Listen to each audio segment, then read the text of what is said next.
அடியாள் வேண்டுகோள் தாங்கள் சிரத்தை விடுத்து என் விண்ணப்பத்திற்கு விவசாயிக்க வேண்டும்.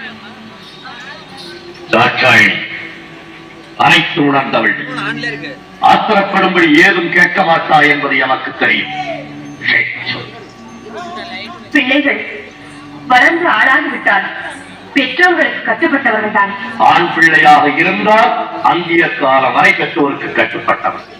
பெண்ணாக பிறந்து விட்டால் பருவம் அடைந்த பிறகு மற்றொருவருக்கு மாலையிட்டு விட்டால் கணவனுக்கு தான் கட்டுப்பட்டவள். மற்றொருவருக்கு மாலையிட்டது பெற்றவர்களை அந்த பெண் மறந்துவிட வேண்டியதுதான். சுற்றி வளைத்து நீ எங்கு வருகிறாய் என்று எமக்கு புரிகிறது. சுருக்கமாக சொல்.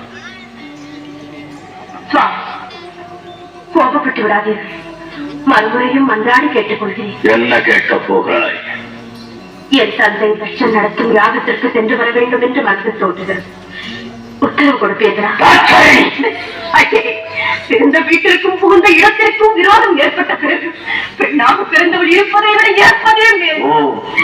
தந்தையின் பாசம் என்னையும் இரு மனதுக்கு வந்துவிட்டது. தவறுதான், என்னை மன்னியுங்கள். சென்று வர உத்தரவிடுங்கள். விதி உன்னிடமும் விளையாடுகிறோம்.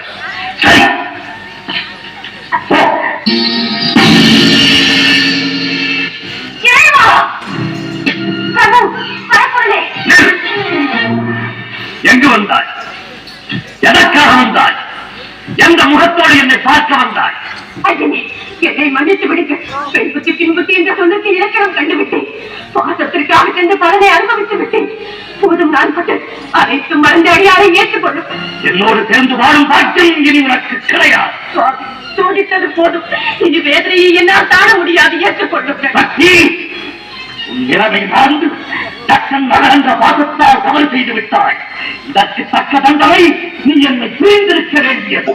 என்னை பிரிந்து தனிமையில் இருக்க வேண்டாம். நீ கூட இனி எனக்கு தேவையில்லை. உலகில் இனி நாமே தனித்து இயங்கிக் கொள்வோம். உறுதியாகத்தான் சொல்கிறீர்களா? இறுதியாகவும் சொல்லுகிறேன். எங்கே என்னை பார்த்து இனி ஒரு முறை சொல்லுங்கள். உன் முகத்தை பார்க்கவும் தயாராகில்லை. ஈசனே, என் துணையின்றி உம்மால் ஒரு காலம் தனித்து இயங்க முடியாது என்பதை நன்றாக நினைவில் வைத்துக் கொள்ளும். சக்தி ஆயிரத்தால் அழியாதே. சர்வம் சிவமயம். சப்த ரிஷிகள், பூதகணங்கள் மற்றும் உங்கள் சகாக்கள் அனைவரையும் அழைத்து கேளுங்கள்.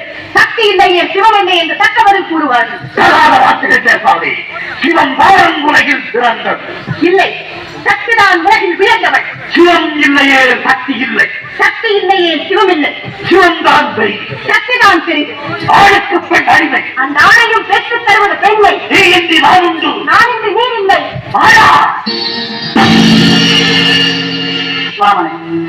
அறிந்தும் அறியாதவர் போல் எதற்காக இந்த நாடகம் ஆடுகிறது? சக்தி இல்லையே சிவம் இல்லை, சிவம் இல்லையே சக்தி. இருவரும்